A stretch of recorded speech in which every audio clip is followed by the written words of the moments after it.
Hello, Positive Philter listeners. So it's me, Philip Wilkerson, coming to you with another bonus episode. So recently, one of my mentees, Brother Darrell Green, asked me to record a podcast with him for his new podcast called The Reckless Hour. And during this conversation, we talked about my career journey, my thoughts on mentorship, my thoughts on impact as an educator. And so I thought this was a really great conversation that I really wanted to share with the listeners. And also, hopefully, we can support my brother, Darrell Green, on the release of his new podcast, The Reckless Hour, hopefully coming out soon. Welcome to Positive Philter with your host, Philip Wilkerson, a podcast that focuses on friends, family, health, and career, with a little self-help along the way. Please join me in this journey for self-improvement, and I hope what I have to share will make you a better person, thus making the world a better place. I hope you enjoy the show.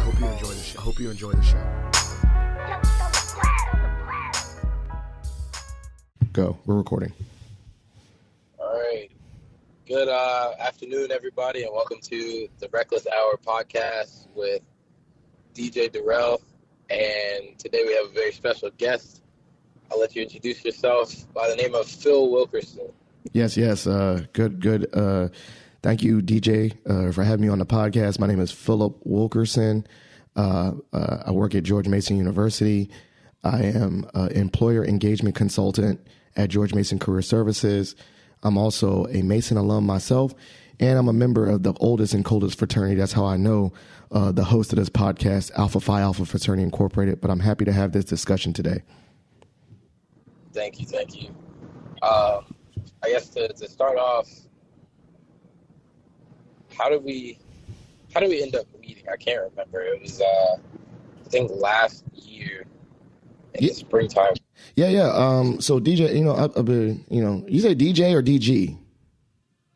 DJ. Okay. First of all, this is the first time I call you that. You know, what I'm saying brother Green. You know, so now I'm gonna call you DJ. You know, DJ from now on. But so I believe we met while you were interested in Alpha. The IOTA Alpha chapter here at George Mason University.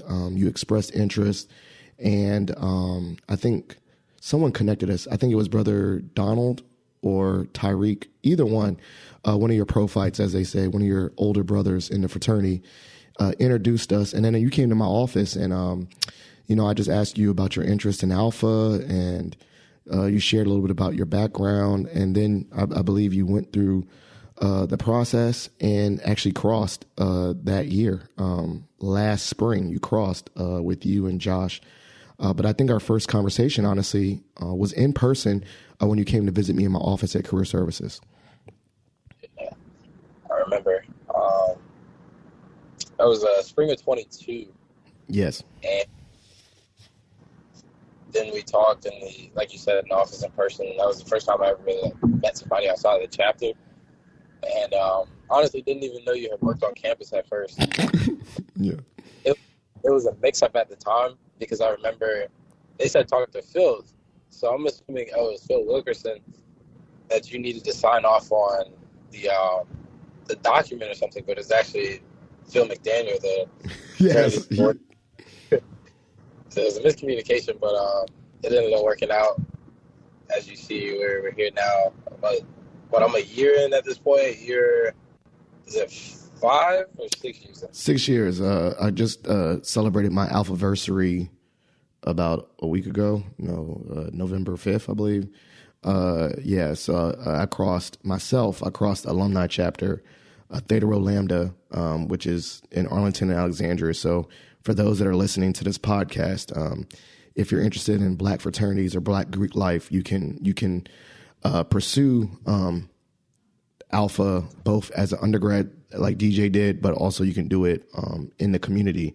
And so I did it through the community chapter, Arlington Alexandria's chapter, Theta Rho Lambda, in fall 17. So 6 years in, it's been a great process. One of the things that I found the most valuable about my time in Alpha is the opportunity to mentor and engage young people like yourself. I believe I've been a faculty advisor for IOTA Alpha since 19. Yeah, I think it was summer 19 that I got. So 2 years into being an Alpha that I got connected to the actual chapter here at George Mason through a boom Eagle Lam, who asked me to be the faculty advisor that summer of 19. So that has been my greatest pleasure within the fraternity, is seeing all the young leaders come out, being really connected, honestly, with all the different presidents. I can even go down a boom. Then I believe it was Abel, then Abel to Toby. No. Sorry. No, it was Aboom, Abel, Chris Donald, Toby, and then you. I think that's my president list in regards to being connected, as a faculty advisor and really mentoring and staying engaged, particularly, obviously the whole chapter, but mostly the president and supporting them in their, academics and as well as their, their well-being at Mason. I think that's my biggest. I'm not the fraternity advisor. I'm the faculty advisor, so I'm more of a liaison to the George Mason community. So I just want to make sure that the young men feel safe and included and supported at George Mason. That's my main responsibility. We definitely appreciate you. On that note, you've highlighted what has been a kind of benefiting factor to you crossing Alpha and working at George Mason. But what do you feel like is the most rewarding part besides mentorship and kind of getting to fraternizing brothers? Yeah. I mean, I think, a lot about, Alpha is like developing leaders, and I think concurrently, while I have an opportunity to develop leaders and young people as a mentor, I've also had an opportunity to develop myself as a leader. And so I think that's probably been my, the two-edge part, right? I've received as well as give, I've given as much as I've received, and in my own personal development, being connected to mentors for me and finding men that are above me, within Alpha, but also within their their normal careers to mentor me. I've been really connected to a lot of brothers in higher education that have, pushed me. I don't think I would have been interested in pursuing a PhD in communication if it wasn't for, older brothers that are, educated brothers that have PhDs themselves.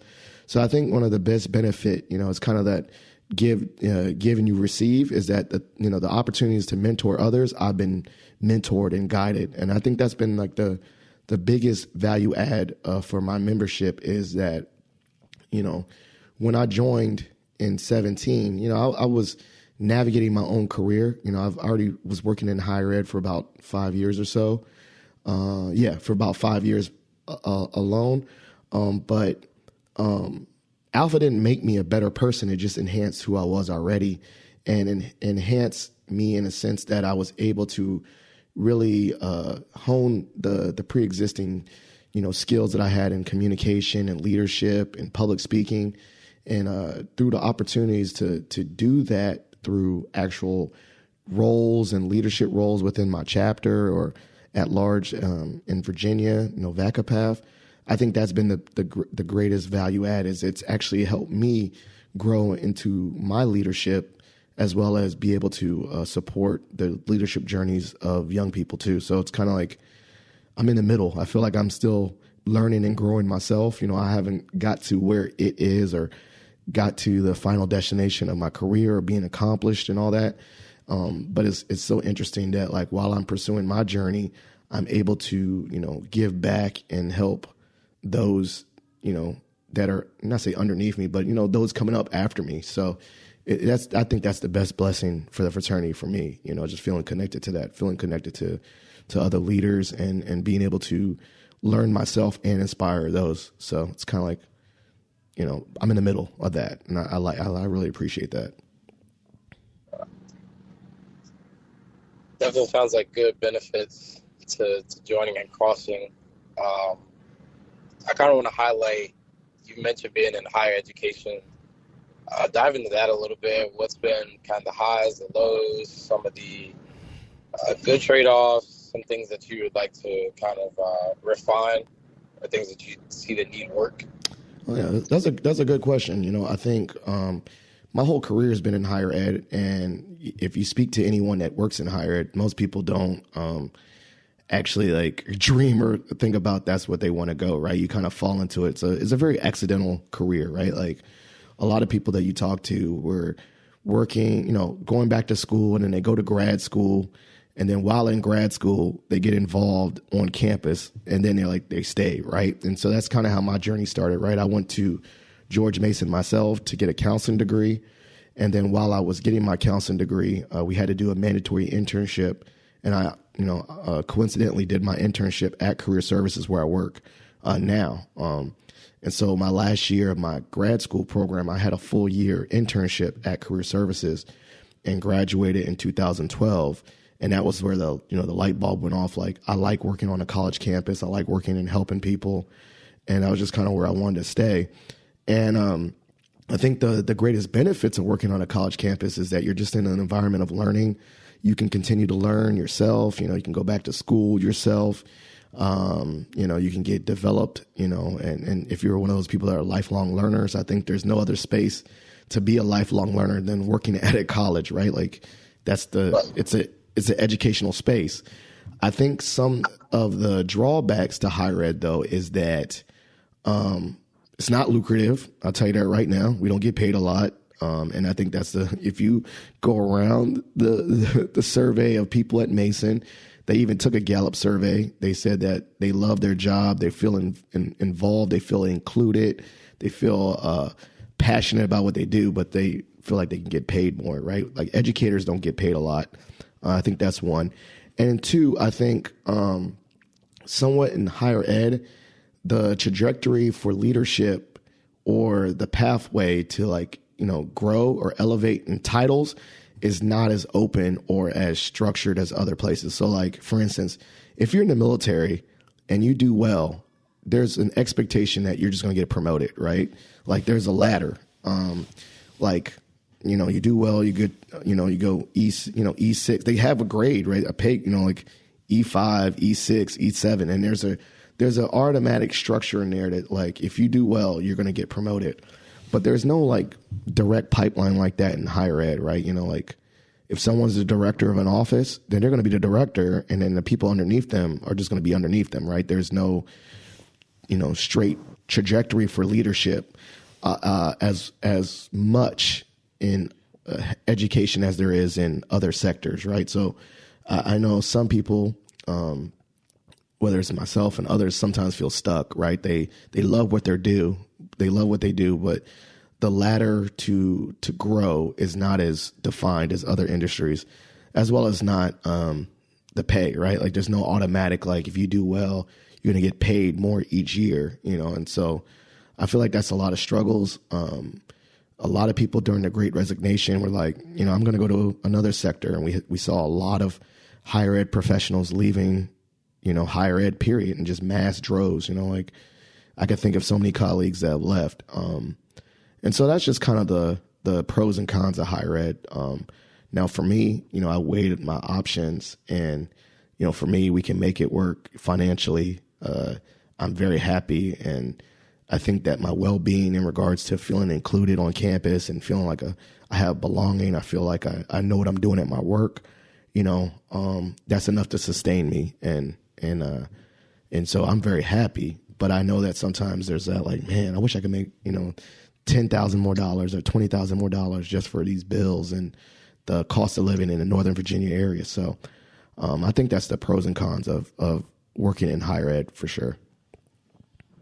I definitely can understand some of that.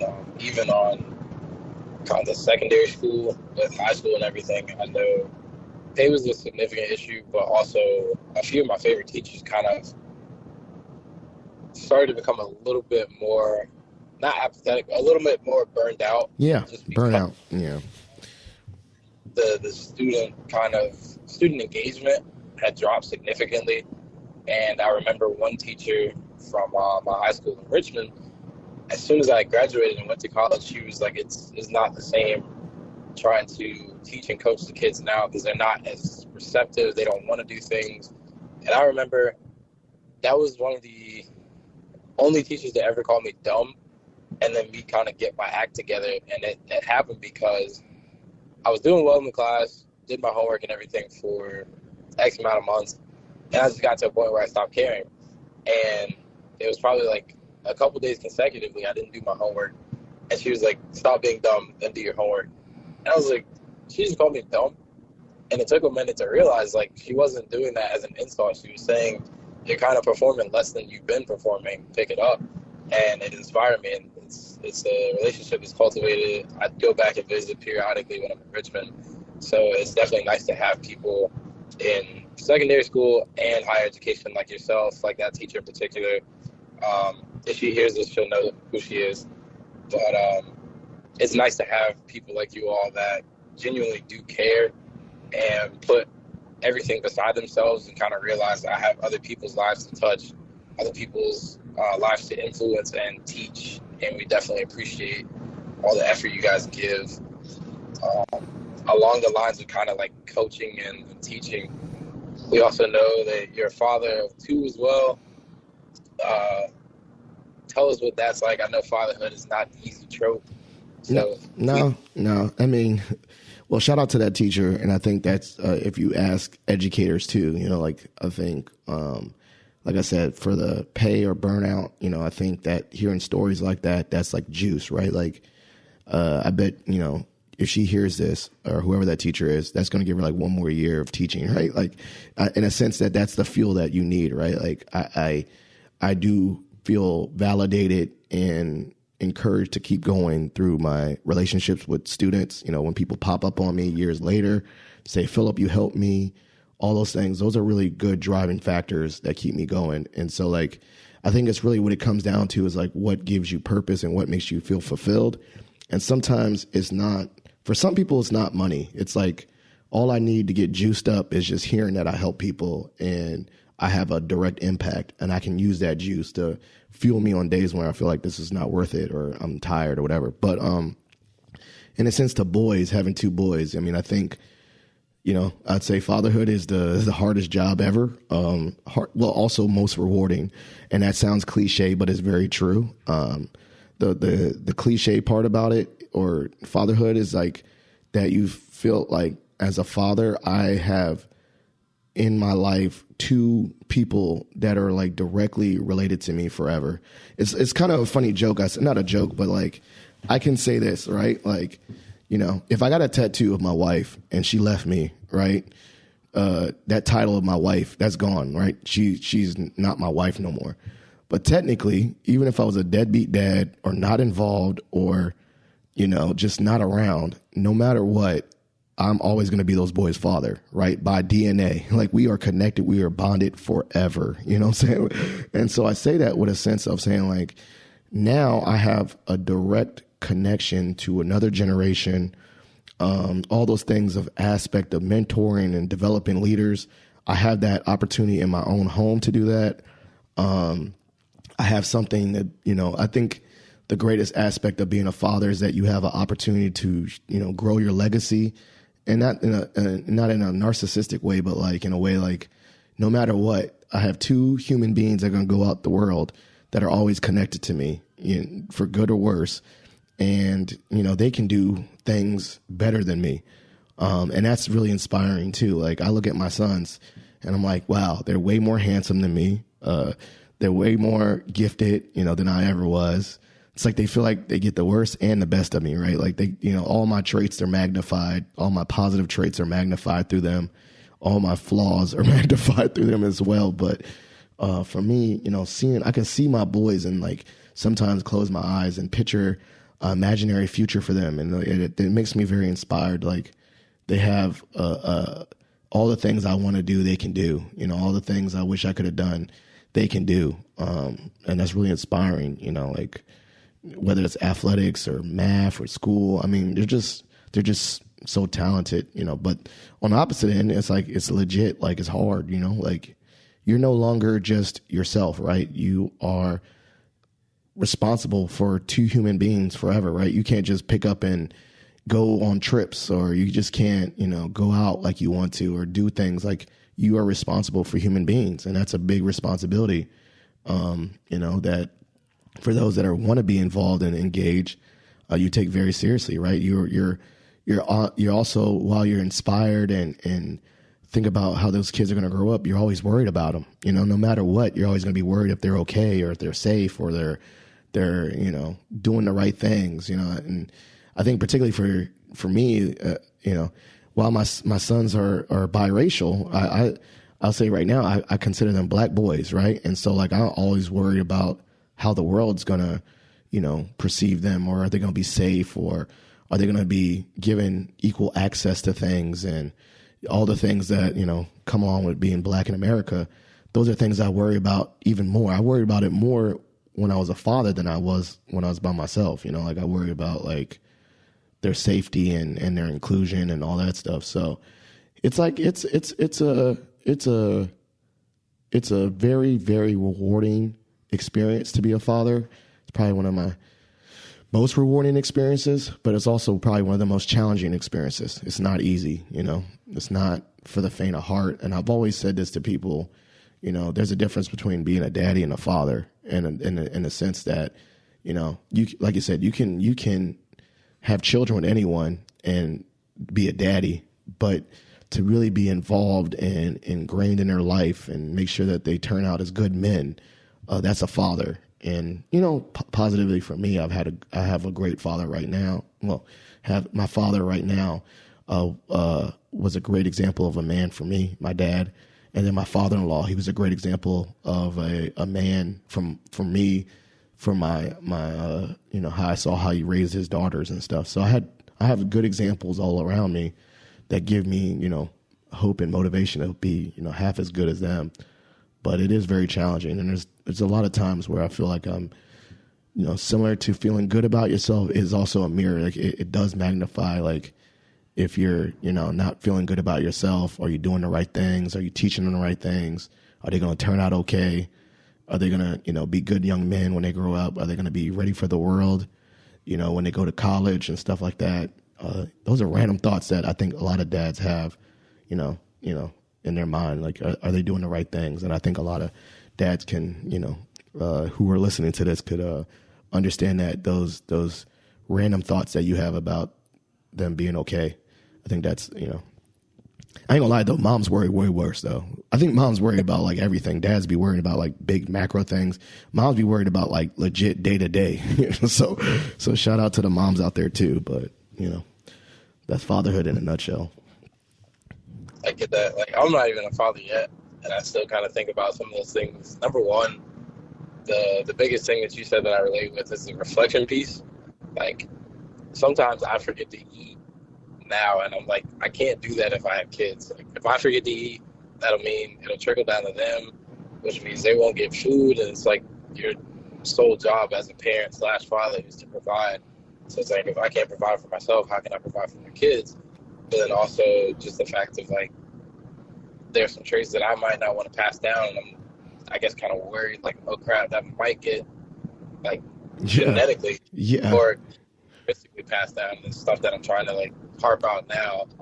But I definitely know as men we get to be too wrapped up in our heads a lot, and it's kind of like we live in it, and it's difficult to get out of our heads. But I think a lot of times, and I recently just had this conversation with my mom, we don't give ourselves enough credit, and we tend to lack the grace that we give to others when we give it to ourselves. And that's a experience I'm learning a lot, especially through therapy, which I'm pretty open about telling people I do participate in therapy because it helps me. I've grown a lot from, I think, the 2 to 3 years now that I've been doing it. But my therapist was like, oh man, you used to be so negative, and now to be able to listen to you and you're a lot more authentically positive, it helps a lot. And changing your mindset / environment is probably one of the best ways to kind of get out of your head, but then also learn you're doing the best that you can. Yeah. For humans, we all get equipped with a certain set of tools. Some tools we may never pick up. Some tools we kind of learn later in life, but we're doing the best that we can, and that's all anybody can ask for. And I know, I feel like your sons now are in a very good spot because they have a great father as a role model, but then also the amount of people that you surround them with. I know you don't hang with like a knucklehead crowd or anything like that. I'm too old for that, man. I'm too burnt. I got no time, man. One is that you're right. Like I think that's another thing about alpha that in general, or just in general, like my professional spaces, the men that I call friends are good men. You know, not just through alpha, but even like my high school friends.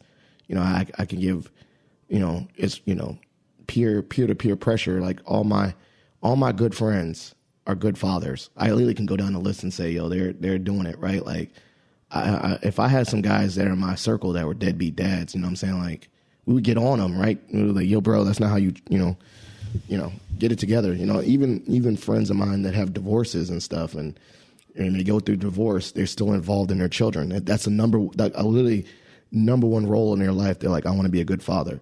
And I like what you just said about working on yourself now through therapy. You know, like I said, I'm a counseling master. For me to, you know, be about counseling, I had to put my own oxygen mask on. So I've gone to therapy and all that stuff myself. And I will say this too, like the work never stops. The work on yourself never stops.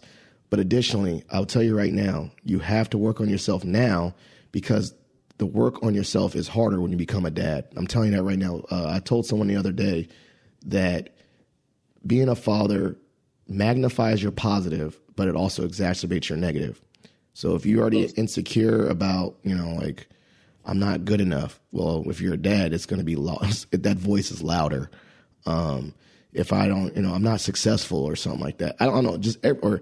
I was even saying within a marriage too, like if you fight about money, when you have kids, you fight about money more. Like, so kids are just literally, for me, I tell all my friends before you have kids, work on yourself, work on your relationship, because kids are large mirrors. They literally expose you. Kids expose, and it's almost like turning a mirror on yourself.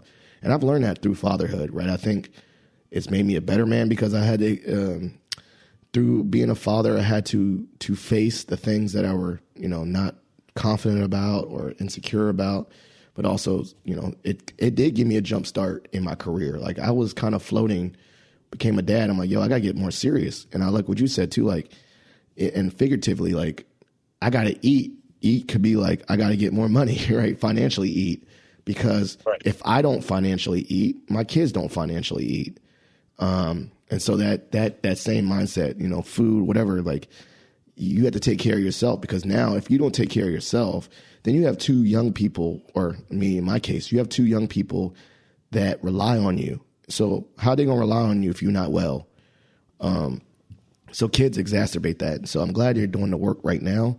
You're doing the process, whether you have kids or not. I think, you know, as you get older, taking care of yourself is not selfish. Taking care of yourself, therapy, well-being, all those things, taking care of yourself allows you to take care of others, whether it's your friends, relationships, or whatever. So like if you don't put on your own oxygen mask or take care of yourself, you're not going to be able to take care of other people. And so don't ever think of that as selfish. Don't ever think of that like going to therapy is, no, that's part of your well-being toolkit, so that you can take care of yourself and then show up the best that you can for others too.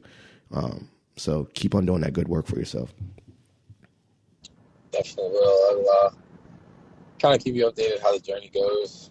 But it's definitely been a good talk, and we'll have to dive deeper into things.